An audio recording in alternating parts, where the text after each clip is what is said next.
Sip and Talk Podcast. Sip and Talk Podcast. With your host, Miss Londa. Sip and Talk Podcast. Sip and Talk Podcast.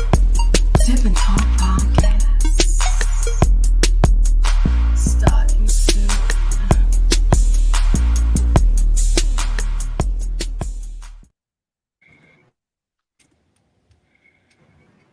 Hello, everyone. Thank you guys for joining again. Hello, Damien. Thank you for joining. So I have a good show for you guys this evening. I have a guest joining me. His name is Bill. He'll be talking about, so Bill is a relationship coach. Let's just start out there first. But he's going to be talking about the masculine, feminine, sexual energies. He advocates also for semen retention and non-ejaculation. So he's going to be talking about that this evening. Also, let's welcome my co-host, Podcast Lit Boom. Yo. And welcome, Bill. How are you today? I'm great. Thank you for having me on. This is You're really welcome. great. My pleasure. All right. So let's get into it. So focusing on the masculine, feminine, sexual energies in men, correct? Yeah. Okay. Can you tell me a little about that? Yes, I can. It's actually been a journey of my own. After my marriage ended about 7 years ago, I had some decisions and choices to make, and one of them was, what kind of man do I want to be? So that was a question that I asked myself, because I knew I needed to do some things to change my patterns, my behavior, maybe my mindset and the way I looked at the world or looked at relationships and women. And what happened was, the thing that kept coming up was the aspect of the masculine and feminine. And because of how I was raised in my childhood, I didn't feel I had a voice, and I didn't feel I could speak out and speak up and stand for myself. And so that part of me as the masculine was really shut down for many, many, many years. And it wasn't until I began this journey 6-7 years ago that I started to understand what that truly means and what masculine energy really is. And the simplest way to describe it is masculine energy is basically taking action and is active and in doing. And feminine energy would be the receiving of that masculine energy. And so that's what I've been all about, and coming to a greater understanding in my own life over the past 7 or so years. And it continues to become a deeper knowledge of myself as a man, what it means to be a man, and what do I need to do to continue on that journey to continue to rise up with a healthy masculine energy, so that wherever I am, whether I'm with family or in a relationship or at work, that I'm actually bringing that forward. Okay. So are you saying, though, like, as far as the feminine energy, are you saying like a man getting in touch with, his emotional side, or? Yeah, that's definitely a part of it too. There is a balance, and there's also time. There will be times where we either need to bring forward our masculine energy or our feminine energy, and sometimes our masculine side needs to stand up for that feminine side of ourselves, and to protect, and to speak, and to also lead. And so there's this dual thing happening within all of us. And if you don't understand how the masculine works, then it's really hard to navigate life kind of unbalanced in that way. Okay. All right. And then the sexual energies. Can you tell me a little about where you coming from with that? Well, sexual energy is it's a creative force. It's an energy that allows us to be creative. It allows us to um, have energy. It gives us purpose, a sense of purpose. It's not just in the realm of intimacy or in the bedroom or sex or the like. It's actually an all-encompassing energy because it's something we carry with us no matter what we're doing. And so when we can realize that the sexual energy that we have in us that flows, because we are all sexual beings, we're all spiritual beings, when we can begin to understand that it's continually flowing in us and we either deplete it or we throw it away and we don't access it, what I do is help men begin to understand what it means to start walking with that sexual energy in them.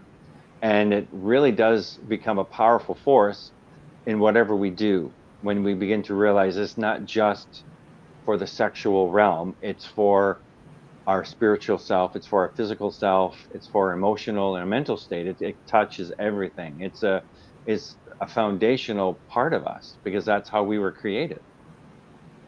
Okay. And so, did you go to school for any of this, or is, Um, I am a certified coach for a relationship coach, but I really focused on the masculine, feminine, because that's where I was walking. That was my journey. So I didn't take any degree or anything as far as something specific to the masculine and feminine. It's really been the walk that I've been walking and the things that I've come to understand as I've been in different relationships and as I've coached other men and other women, and the things that keep coming up in these coaching sessions that I do. And I'm realized now more than ever that there are a lot of men that feel lost, that they don't feel they have control in their life. They're confused, they live in fear, they're angry, and I want to help them. And when a man can begin to understand what's going on within himself, then he can actually take action and start to lead himself in his masculine. And it becomes a real beautiful expression in a man. so these so you feel the that so basically what you're trying to do is help them to recognize, is it the masculine or the feminine side, Well, which is it's both, but the masculine side of a man has been really um, pushed aside or pushed down because it's misunderstood. When a man is in his healthy masculine, then everybody benefits, whether it's a wife, a family, children, the family members, everyone benefits because what the true healthy masculine energy does when a man is walking in that is he will lead properly. He will be able to stand up for those that are weak. He will be able to speak for those that cannot speak out for themselves. And that also includes himself. He can also then nurture and help develop really meaningful relationships because he understands himself and he understands what's going on in himself. And when that has been pushed down and has not been worked on, or people don't have the education or the understanding of what it truly means to be walking in your masculine, then the only thing that's left is to be in your feminine. And the feminine is softer, it is on the receiving role. And when men continue to walk in that place, then we lose true men that can lead in a place of a heart centered, a place of being heart centered with a good conscience and have the motives and the intentions are pure. When men are walking that way, then everyone benefits, like I said. But when they don't, then we begin to see weaker relationships. okay. And so, how long have you been doing this? How long have you been coaching on this? Coaching, I've been coaching for about 6 years. And And Pardon? no, I was just gonna say, and do you find that this is really helpful in a lot of relationships? Yes, it is. Because a lot of times what happens, well, you've probably heard it, women talking about they don't want to mother their boyfriend, so they don't want to be the mother. Yeah. That's a man that isn't standing in his masculine. But the thing is, he doesn't understand and doesn't even know how to. Right. And so that's my role, is to begin to help men and educate them and show them and teach them how they can start to stand up in their masculine. Then they can be able to present themselves in a relationship, for example, and it'll be healthy because they understand what their role is. And then the women don't always have to then be in their masculine energy anymore. They can actually stay in their feminine energy. Then when you have the man is in his masculine and the woman is in his feminine, it creates a beautiful polarity. Then you have the attraction and you have the chemistry and you have a very dynamic and beautiful relationship taking place. But when the woman has to stay in her masculine all the time because the man is staying in his feminine and always needs his needs met or his needs met, then that becomes dysfunctional and it becomes toxic. And the woman will begin to resent that. And that relationship will likely not last. That is good. That's a good thing that you're doing. That is a good thing. Okay, Hmm. so did you have a question, Boom? You can't hear? You can't hear? No, my bad. I was just listening. I'm just checking. I'm just listening. Looking at Oh, the okay. time. Okay. All right. So then I'm probably not going to pronounce it right. Well, no. First, before let's talk about the advocating for semen retention and ejaculation. Yeah, they're two different things. There's the one is the semen retention and the other is non-ejaculatory sex. And this is something that I basically stumbled upon. And the idea with semen retention, and you can find it, and it goes back thousands of years. Gurus would have practiced it, or monks would have practiced it. And what you're doing is you're holding your sexual energy. You're not releasing it because what happens when we ejaculate is we lose that charge, that sexual charge, and we lose that energy, and often we will become tired. Sometimes depression can actually be a part of that too, as well as depending on how you're raised. If you're raised in a Christian home, there could be guilt or shame associated to masturbation. When I'm talking about the semen retention, that kind of is that arena. So Mhm. for like a single man, let's say, um, and I'll get to the married. I'll get to the aspect of a couple or a relationship. So the idea there is that you hold that in your body, that sexual charge, that energy that you're feeling, and by non-ejaculating and retaining that semen, is you're replenishing your body with those nutrients that you would normally just release wherever you are, in the shower or in your bed or wherever that happens to take place. And what that does is it also helps maintain a higher level of your testosterone. It continues to boost your energy. It gives you a clearer mindset. You have more clarity. It gives you a feeling of accomplishment and a purpose. And if men are finding that they're having difficulty in their lives and they feel like they don't have control in their life and they don't know what to do and they're confused, I encourage men to try that one thing and to take back control. And this is one simple way that they can do that, to begin to step into a new dynamic in their life. Because if a man, for example, is at a place where he's frustrated and he has lost control in his life, he doesn't know what to do. And if he begins to practice semen retention, even if it isn't on an ongoing daily thing, let's say he does it week by week, and it's not like a set rule that you never ejaculate ever again. That's not the point. The point is you're reclaiming back some of your energy, you're taking care of your body, and it also helps your mental state and your emotions as well. And so that's the one piece. That's the semen retention. Um, and it's something that I've been practicing for quite a while, and it does have a major effect in my life. And because I've just turned 60, June 20th, I had my birthday. I'm 60 years old, and I have a lot of energy. I have a healthy libido, and I have clarity. I sleep well. And I have this feeling of hope, and tomorrow is a new day. And I think part of that is due to taking that practice and bringing it into my life and allowing it to be part of who I am.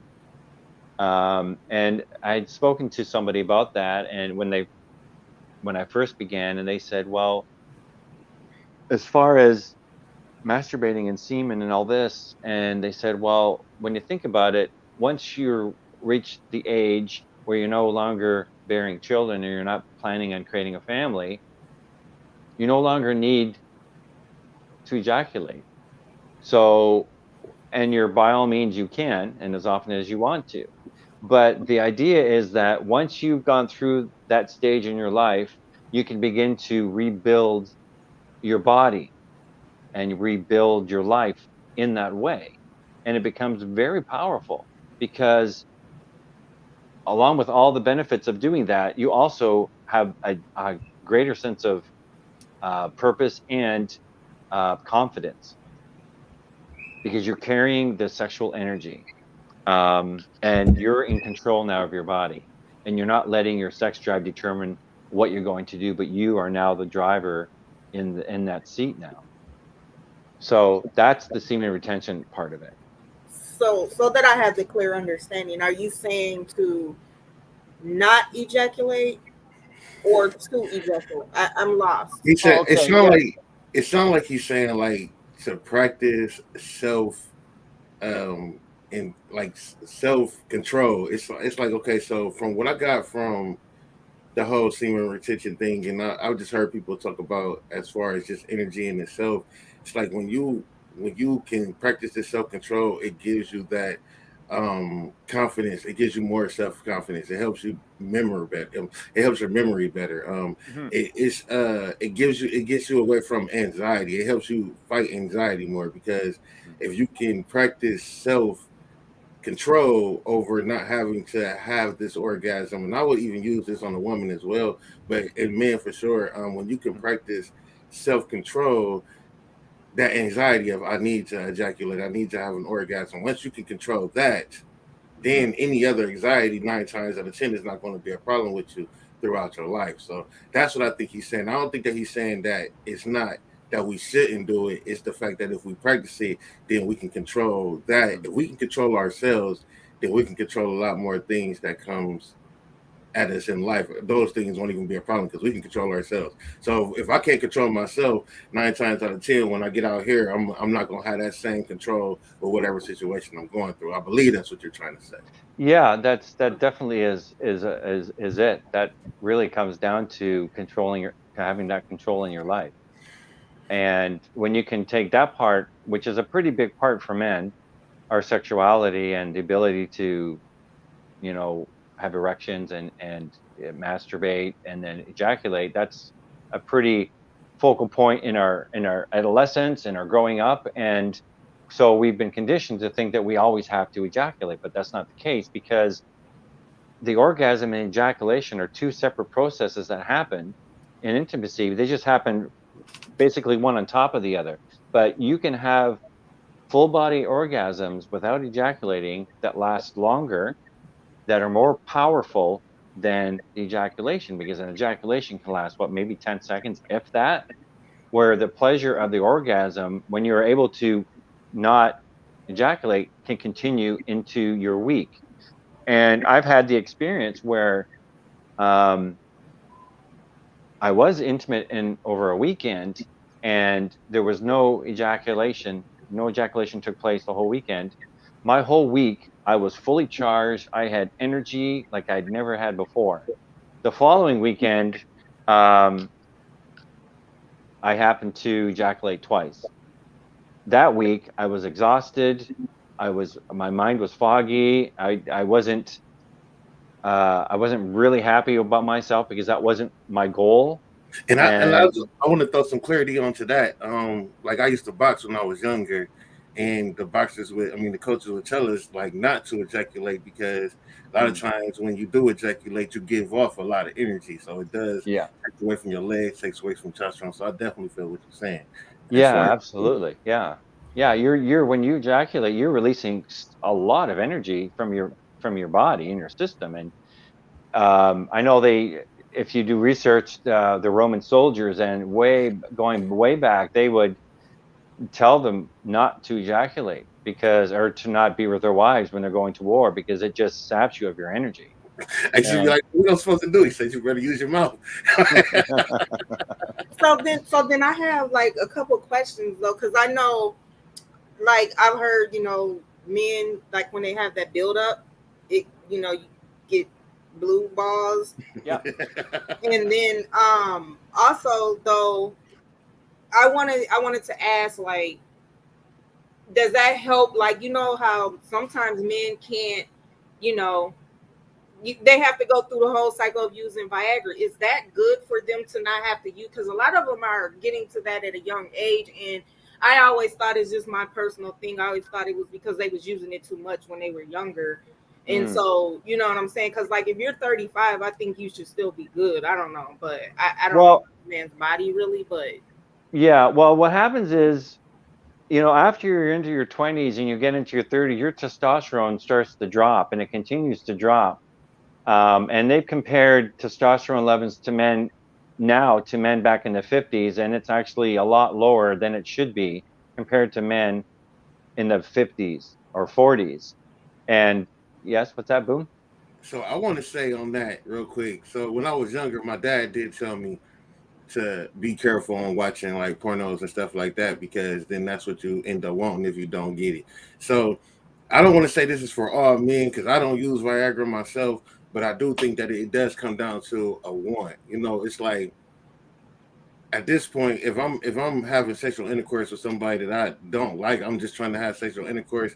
I'm probably gonna need some Viagra because I can't get hard because you're not even what I want. And I've been looking at these pornos my whole Yeah. damn life, and I've been seeing these women that I wish I could have and ejaculating, constantly ejaculating. And then when I get a woman that I think I want, but she's not the woman I've been ejaculating to, I'm going to need some help. So Yeah. I would think that a lot of times men just do that because they need help getting Mm. erected on the Yeah. female more than the fact that they can't get erected. Because maybe if it's the woman or the person that they want, then they wouldn't have no problem with getting erected.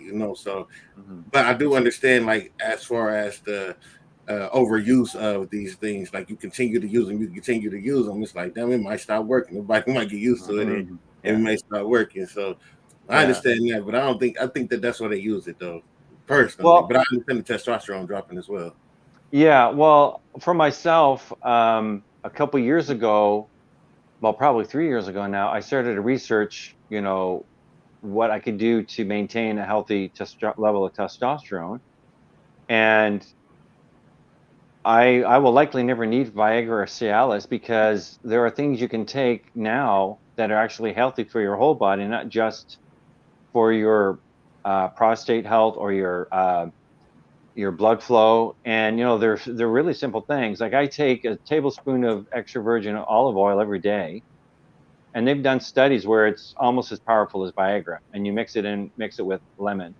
I also take a tincture of pine pollen, which helps not only your libido, but it helps your neurological systems in your body. It helps you with your bones. It helps you with your whole nervous system. It's a really powerful, they call it a superfood. And so I take that. And I also take any foods or drinks that help with increasing nitric oxide, which helps blood flow, and things that help really encourage really good, healthy vessels, blood vessels, because those are we for men to have erections, we need to have healthy blood vessels in order for us to get an erection. But when we don't eat, our diet isn't good, and it starts to deteriorate our blood vessels, and we're going to have issues. And that we haven't even gotten into the aspect of where we are emotionally or mentally. That's just the physical. That's just the physical part. So there are things men can take now if they're struggling with erectile dysfunction, and that can help, that are natural, and you can buy them buy them at the store. You don't have to go anywhere. You don't have to go order anything special. The other great thing is also watermelon juice and lemon is something that people use as a substitute for Viagra. And I know for myself, I've been doing that for quite a while, and it makes a huge difference. It takes the anxiety of worry of erections or not right off the table for me. It's not. It's never. It's not an issue at all.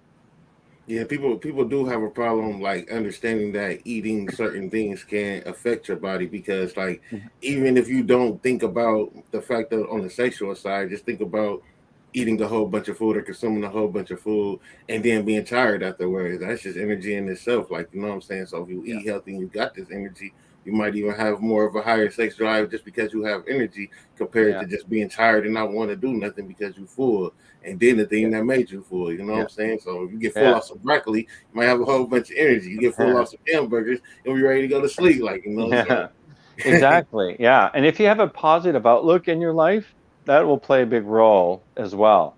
If you feel that you have hope and you look forward to the next day and you're in a good state of mind, that plays a big role as well. So then I have another question too.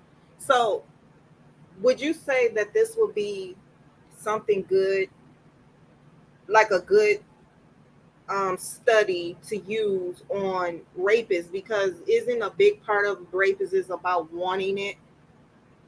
So would this be a good practice for, like, somebody that's like, a sexual predator or rapist? they just need their Well, shit cut off. But go ahead. no one's ever asked me that question. I think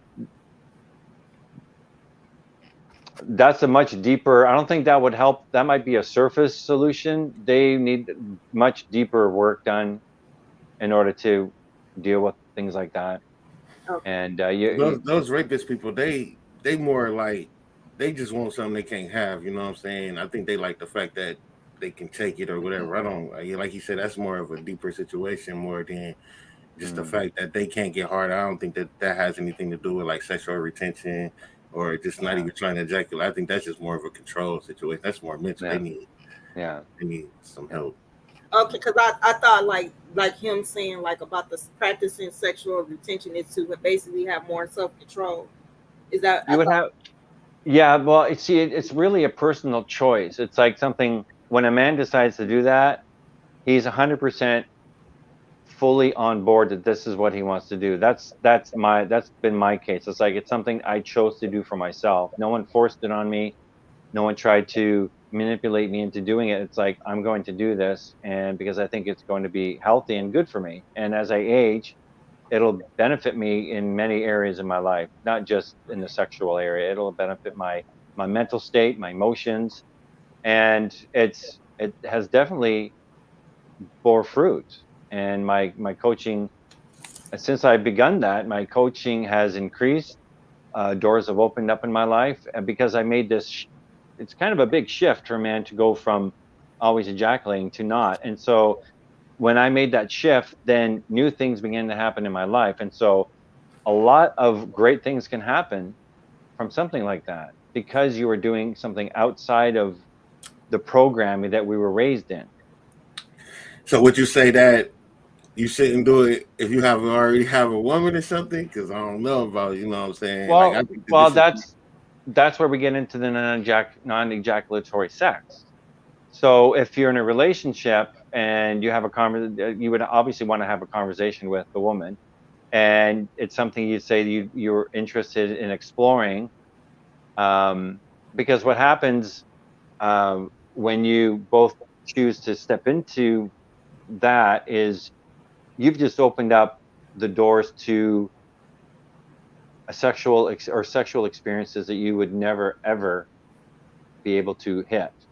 Because typically, when you have typical sex, I'm not sure what the average time is. I think 15 minutes is the average amount of intercourse before you're done. And obviously, that varies between men, of course.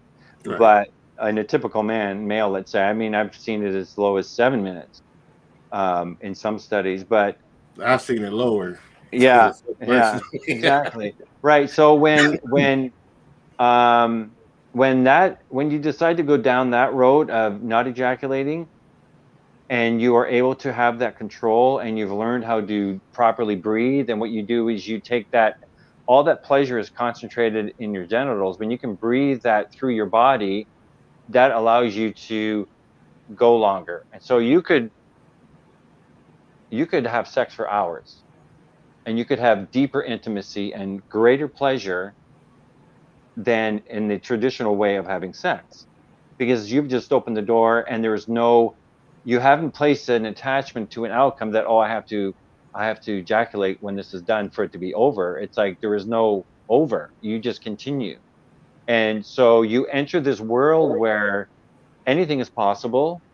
And the longer you are in that place of intimacy, the woman is allowed to then will feel allowed to open up more, will begin to receive.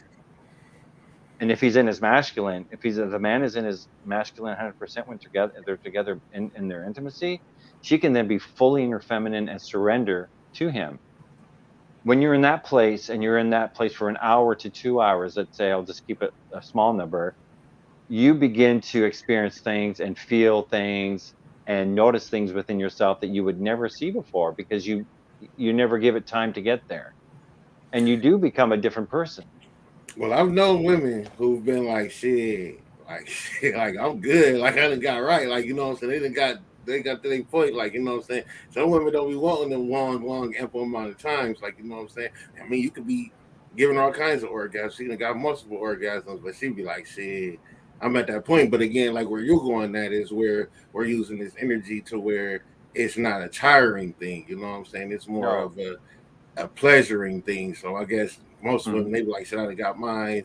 I'm a little bit tired. I just want to lay down, like you know what I'm saying. So maybe if we get our energy back, then Mhm. we'll be more prone to going 2-3 Yeah. hours, I guess. Cause shit, I might be at about 30 minutes, like shit, you know what I'm saying. Yeah. So I feel what you're Well, saying. it's about connection, and it's really about getting to that deeper connection with somebody. And so it, even though you're having sex, it's not even about sex anymore. You're in this blissful state of pleasure, but you've begun to connect in such a deep way that you haven't before, because you're not even thinking about orgasm. You're connecting and you're in this place of pleasure, and then you just begin to flow in this energy between the two of you that flows through you and her, just this continual loop of flow or spiraling upwards of pleasure, and this connection continues to deepen and deepen. And so by taking ejaculation or coming off the table when you're intimate with somebody, you've just opened up a whole new world, because then there isn't necessarily an end. And so then so then for the man, and I can only speak from my own personal experience, after spending 2 to 4, I'll say 2 hours of that type of lovemaking and sexual connection and not ejaculating, your sexual charge is still there. So you could pick it back up within 10, 15 minutes, and you could continue, or you don't, but you still maintain that sexual energy and you are alive and you have energy, and you go into your week with that energy intact. You haven't released it because it's within your body still. Mm. Plus, you've just spent this blissful amount of time with a woman that you care about in a really deep, intimate way. And so your whole body, your whole sense of self is in such a different plane and different space. And you would never get that if you were just having 15 to 20 minutes sex, or even half an hour. You can't get there because it takes time, and it's a process that you work through. And so that's the beauty of the non-ejaculation sex. Now that's not saying you never do. You obviously communicate with your partner and you say, well, I really feel like I'd like to. I want to this time. And so you plan it out, or you say, okay, tonight is not going to be one of those nights. It's going to be, we're just going to go for it. But there are a couple of the men I follow on Instagram, and one of the men who practices this. He said, one of the first times I practiced non-ejaculation sex, um, he said, I had a full body orgasm, never had it before. And he said that he knew that he was going to ejaculate and he thought it was going to be the most amazing experience. But he said he was so let down because it was nothing compared to the pleasure he had already felt. He said the ejaculation was a letdown. He said it only lasted 5 seconds, only just that quick squirt. And he said, and it just showed me that how powerful not ejaculating through intimacy can be. So can I just clear? I just want to clear something up real quick and make sure I'm getting this correct when you say non-ejaculation. So what you're saying is like we can do it, but don't do it to the end. It's like, okay, let's get what we doing, let's have fun with it, but before I actually ejaculate, just stop. That's what you kind of Yeah. Well, they talk about the term. You've probably obviously heard the term edging. edging, correct. That's Yeah. all I was Well, looking to get it's to. it's it's it's it's actually another level up from edging. Actually, edging is where it's a really focused mind thing where you control, your body enough, you know when to pull back, and then you can continue to pull back, or you do something different, you come back. But with the non-ejaculation sex part, you're taking that energy and that pleasure, and you're breathing that through your body, up your spine, through up into your heart, up to the top of your head, right down to your toes. You're breathing it through you as you're experiencing it. So the pleasure load isn't all directed in your genitals. It's being moved around. Plus your intention, the intent isn't I don't want to ejaculate. The intention is deeper connection and deeper intimacy. Whereas when you're edging, it's like I'm edging because I don't want to ejaculate. Whereas Mm. whereas the non-ejaculation, it's like you're not even thinking about non-ejaculating. You're not even thinking about ejaculating. You're thinking about this deeper connection. And there was like I could describe it as a switch. There's a switch in our mind where we say, I'm choosing not to. I'm not going to. I'm just not going Well, to. I say, people, if y'all watching, this is how you know if y'all in love. I would say that, but this is definitely how you gonna know if you guys are in love with each other. If y'all can do this, if y'all can work on this, this is how Yeah. y'all know y'all in love for real. Yeah. Well, the Most people thing, go that way yeah. unbound. The one thing though to go with that is a lot of men go into having sex and they don't align their heart with their intention. They go in physically, maybe emotionally, but their heart is a big part of that game, of that intimacy, of that sex. A lot of men go into that without even engaging their heart. Yeah, like, let me just get this nut right quick, and I'm up out of here. So when what's that? I was saying shame to boom. Oh. So yeah, behave, boom. Um, so a lot of men, if they ever get to a point when they are in that depth of connection and pleasure, things will begin to start to rise up within themselves that they aren't expecting, because it happened with me and it's happened to other men. You begin to see yourself, and you begin to see aspects of yourself. They just start to come up because you're now in a place that is vulnerable, and it's real and it's raw, and you can't escape it. And so a lot of men, I feel, and something I'll have to talk to men about more, but I feel a lot of men will shut that down by ejaculating, so it stops them from continuing to see themselves, because to be faced with yourself can be a pretty strong emotion to have to handle. And so the quickest way to shut that down is to and having sex by ejaculating, and then you're done.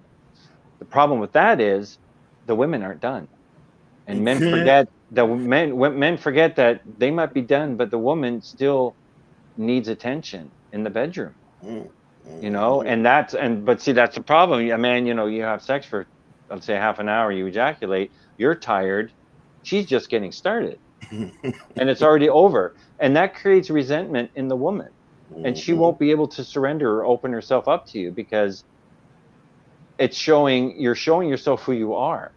Because um, if you can't minister to her after you've had your release and you fall asleep, what is that saying to her? What was that all mm. about? It wasn't about her. Yeah. And She's so gonna go do what somewhere but else. yeah, and so I would imagine if you talk to women, and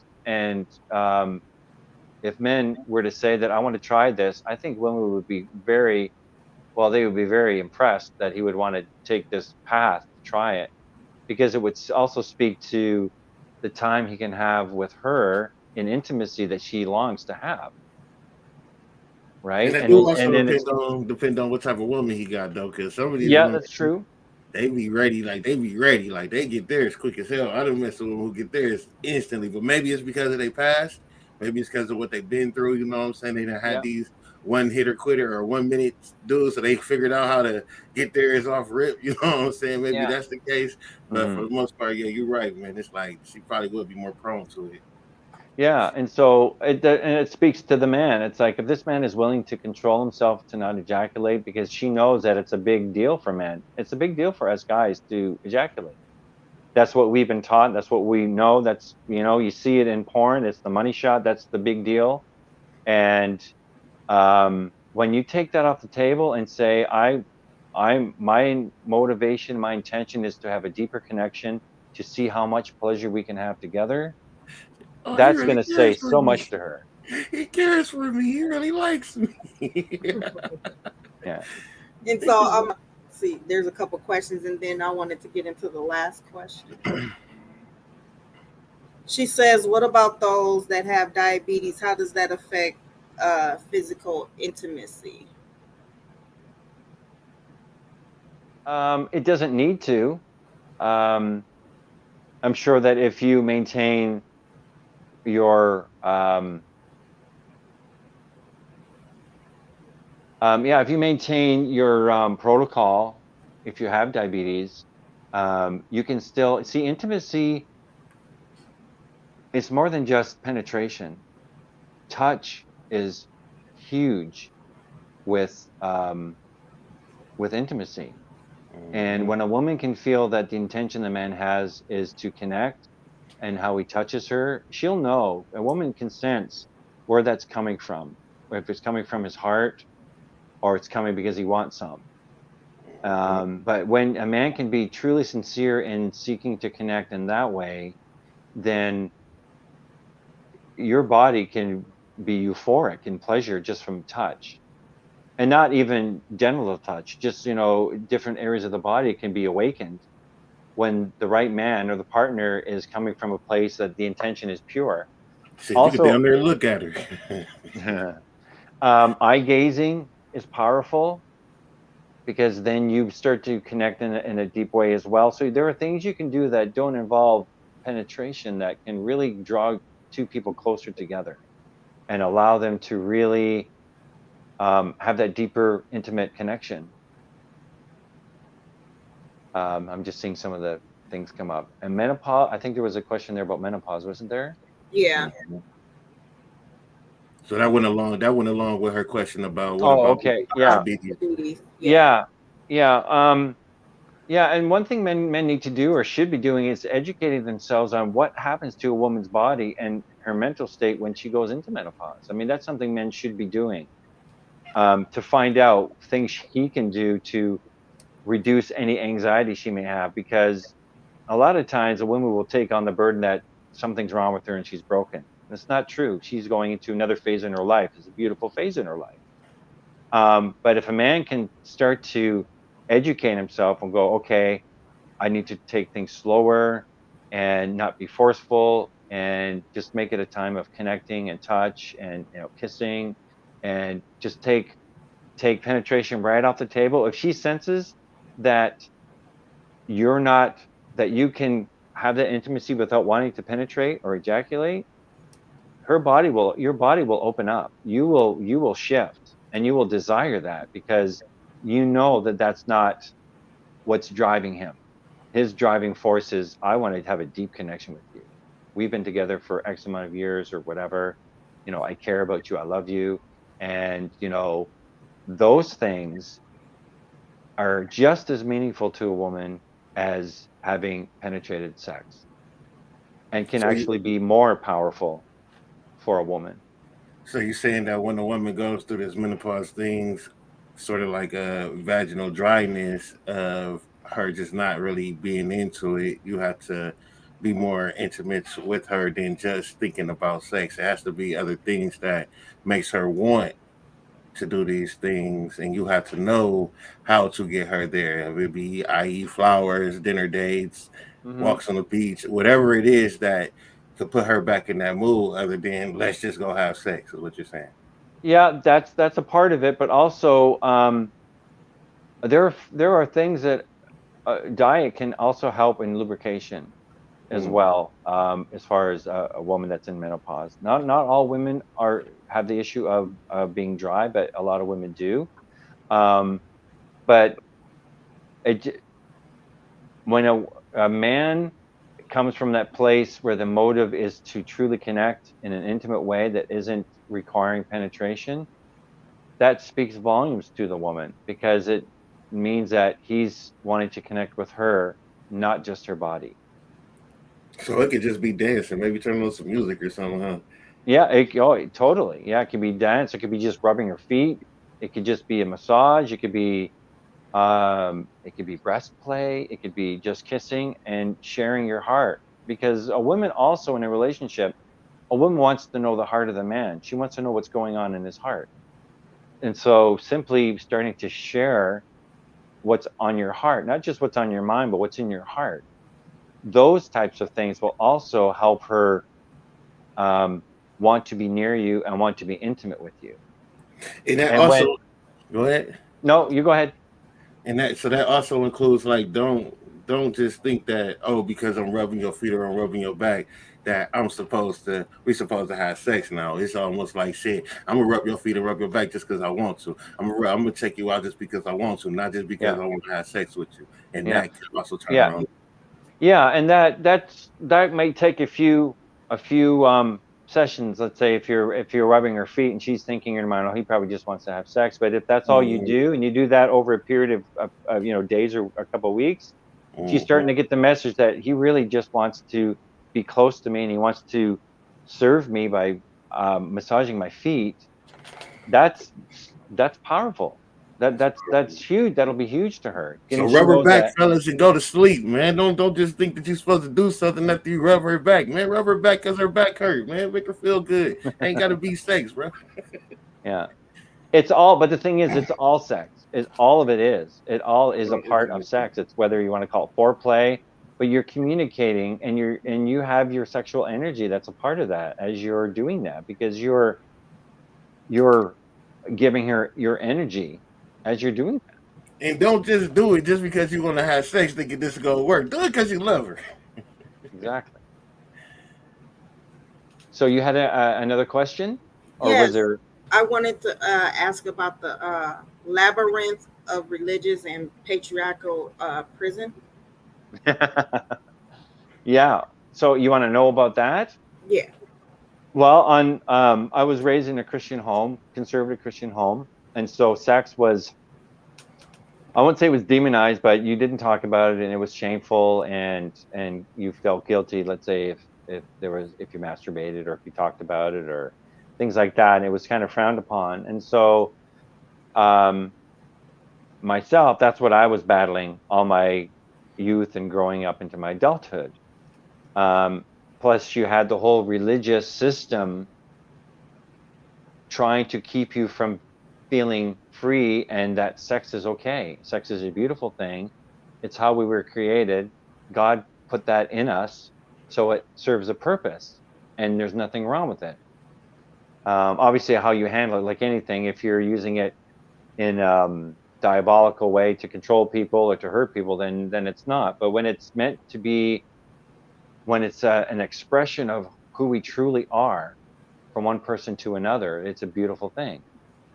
And that's not what I heard growing up. Okay. And so I had that happening on one side, on one front. On the other front was the toxic masculinity that I was raised in, and the men that I was surrounded by that were not healthy men in their masculine. And I was fighting that patriarchal system where you control the women, and everything has to be your way. You're always right, and she just needs to behave and do what she's told, or um, she's not allowed to have a voice to speak what she wants, or to be creative, because um, that just means I can't control that. And so we need to have control, because that's what that really comes down to, is complete control of the other person or group of people. So I'm battling these two fronts in my life. And it wasn't until I began to practice semen retention and non ejaculation sex that my experience in that realm of sexual openness and intimacy that even came out of me, because I would not have seen it otherwise. But it Okay. was through being completely so vulnerable and so raw that it was staring me right in the face, and I had to deal with it. So for me, I say now that a truly healthy sexual experience is a gateway to something so much greater and bigger than ourselves, that if you've never experienced it, you're missing out on a universe of possibility in your life, not just in the realm of pleasure, but in knowing who you are and understanding who you are. So that it's all connected. In my mind, everything is connected to our sexuality and how we view ourselves sexually, how we express ourselves sexually, how we carry that in our life. It's all connected. And I battled the shame or guilt for years until I finally said, I'm done. I'm stopping. No more. This is the man I am. This is who I'm going to be. And I moved forward from that. And from then on, it's been an amazing journey.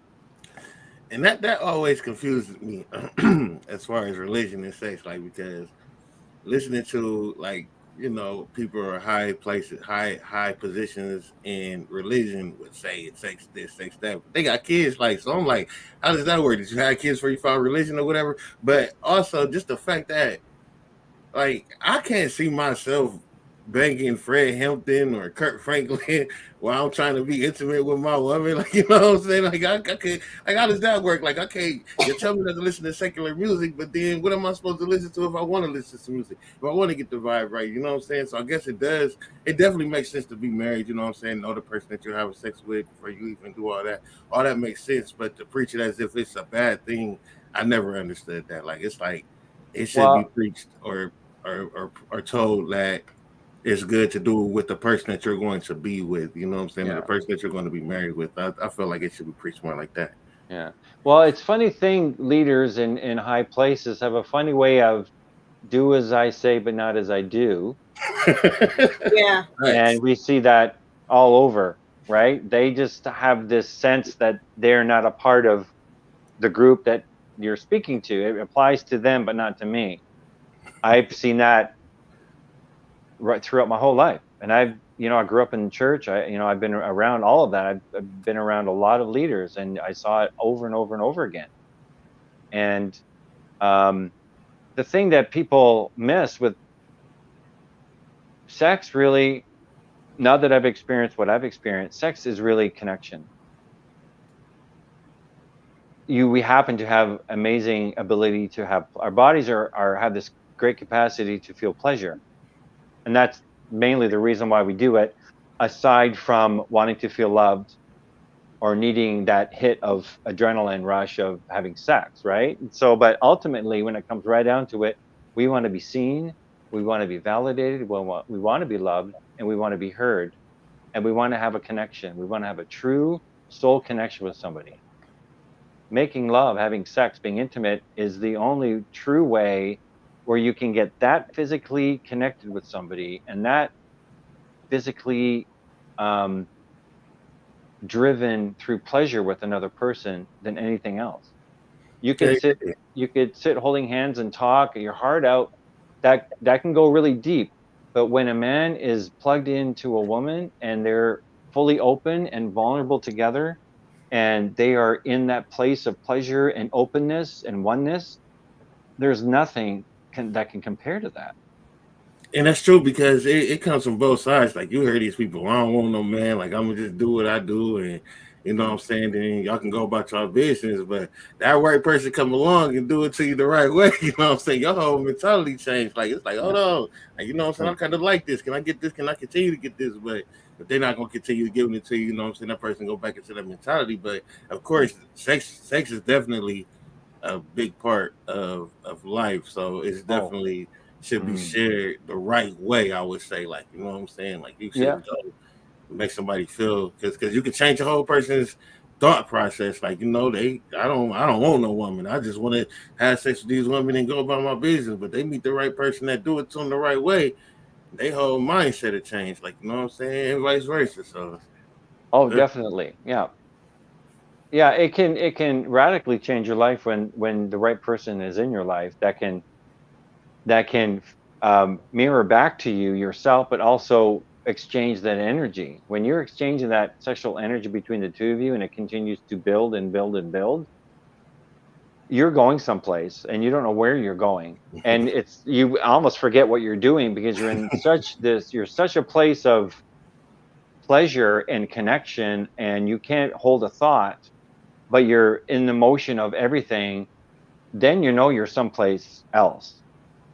And I know for myself, even, I've broken down and cried because of how powerful and intense it is. And that's when I began to see who I was. ooh, Things began to come up in myself that I never thought was there. So sex can be a great revealer if you stay in it long enough and you are open and vulnerable and you stay there. You will begin to see yourself in a way that you never have before. But the sad thing is most men aren't willing to go there because it's kind of scary and it's very vulnerable and it's very uncomfortable. you got me in the corner crying and shit. Yeah. I ain't about to be crying over these females. Okay. Yeah. Well, it's not, see, that's the thing. It's you're, even though you're with the woman, you're on your own journey and she's on her own journey as well. You're both going somewhere together, but you're together, but you're on your own personal soul journey. So it when the pleasure and the connection is so intense, something's got to give. And in me, it was this realization of the depth of beauty. It was like I was experiencing such beauty, it just broke me. And then I started to see myself, and who am I? Who was I? And I was not expecting that. And it blew my mind. But I wanted it, and I wanted to go back and revisit that. I wanted to have that again. Because from like I said at the beginning of the show, I was saying that I wanted to, what kind of man do I want to be? Well, this is the kind of man I want to be. And so that's why I allowed myself to go there. But I think when men get to that point and they feel uncomfortable, they'll ejaculate to shut it down so they don't have to go there. Because to face yourself can be a pretty profound thing, especially if there's stuff in you that you need to work on and you've been hiding it or you've been ignoring it or trying to. It'll come up in intimacy if you stay in that place long enough. Rosie Palm. Well, this was a great discussion, and that is some very informative information. I hope you continue doing these shows with different people, because a lot of men and women need to hear this and know this. It's something new for me, and I kind of got a full understanding of certain things. You talk about this. Yeah, I'm so glad you had me on, and I had a great time in meeting both of you. It was nice having, usually it's only one host. It's nice having a couple of hosts. You get two different viewpoints, two different thoughts and questions. It's great. Yeah, and if any of your listeners need to find me, they can find me on Facebook and reach out if they want to ask more questions, or if they want to book a session. I'm revamping my website right now, so the link won't really take you anywhere. So because I've shifted my coaching to be a little more directed to men now. Usually I coach a lot of women, which I continue to do, but I really feel men they're just hurting and they need a lot of help. And I was speaking to a couple of women just this weekend, and they said, I'd mentioned to them, it feels like my generation of men have been destroyed. Like, where are they? And they were saying, most of the women in their 50s and 60s or even late 40s are so done with men. They don't want another relationship again. They're just so done with it because none of the men are worth any of their time, because they want to be pampered, they want to be mommy, they want to be taken care of, or they're angry and they want you to fix them. That's not what a woman's role is. A man should be fixing himself. When he arrives in a relationship in that place, she can then truly surrender in the most healthiest way, because he's truly the man and she can be the woman. And you said we can find you where on Facebook? If you have a link, do you have a way to post my link in your Yeah, if you send it to me, I can Yeah. copy and paste it. Yeah, and then Yeah, you can find so me. I'll put it in the description box once you send it to me, and then Yeah. they can always resort back to the show. Perfect. Yeah. All right. Awesome. So Great. thanks for joining us, and you have a good day. And thanks everybody who tuned in. Everybody thank have a you. good night. Till tomorrow, 6 o'clock. Peace. Thank you so much. You're welcome. Okay. God bless.